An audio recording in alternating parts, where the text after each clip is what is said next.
Hi, let's talk about the most common 5 mistakes that you're doing that makes epilepsy worse and not improving over time. Number 5 is not following consistently with your neurologist and your doctor. Epilepsy is a chronic condition and needs treatment on the long term and needs follow-up and needs labs and needs monitoring for many things. So it is very important to continue following with the neurologist. Sometimes you see the neurologist first and the doctor is like, oh, and then the seizures come back, oh, let me see another neurologist or another doctor. That's wrong, because you need to stick with one doctor so that you can be with them on the long term. And also you need to pick up the right doctor for you. And the right doctor is the neurologist who is specialized in neurology and epilepsy, and not a surgeon or a psychiatrist, somebody else. The neurologist is your best bet. The fourth mistake is not sleeping enough and having disturbance in the sleep schedule. So sleep is essentially important in epilepsy. At night, the brain calms down, everything gets cleaned up and everything. So it is very important to sleep on time. For epilepsy, it is recommended for adults between 6 and 8 hours of nighttime sleep, not daytime,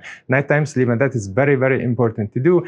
In younger children, we need longer hours of sleep. The third mistake is taking too much stimulants like coffee, caffeine. The worst thing is Red Bull and energy drinks. Those can stimulate the brain too much and causes the patient to have seizures. So it is important to avoid coffee, excess of coffee. I mean, yes, you can drink coffee and tea with no issues as long as they are in the morning and they're not later in the night, so that they do not disturb your sleep cycles. The second mistake is consuming large amounts of carbohydrates and sugar and glucose.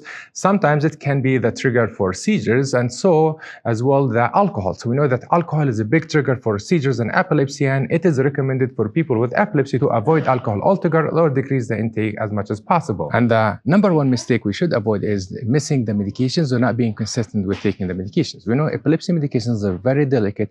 You should take them on time every single day. Missing any dose in the morning or at night, it can trigger seizures. So the recommendation is that if you miss the morning dose, take it right away whenever you remember during the day. And if you miss the morning dose all the way to the end of the day, then you should take the morning dose along with the night dose, because the epilepsy medications are in a steady state, and if you don't take the medication, it can dip, and that can cause seizures to happen, so we need to make them up. There are new treatments and amazing advancement in epilepsy that I explain in details in this video this year, and stay healthy and see you in the next one.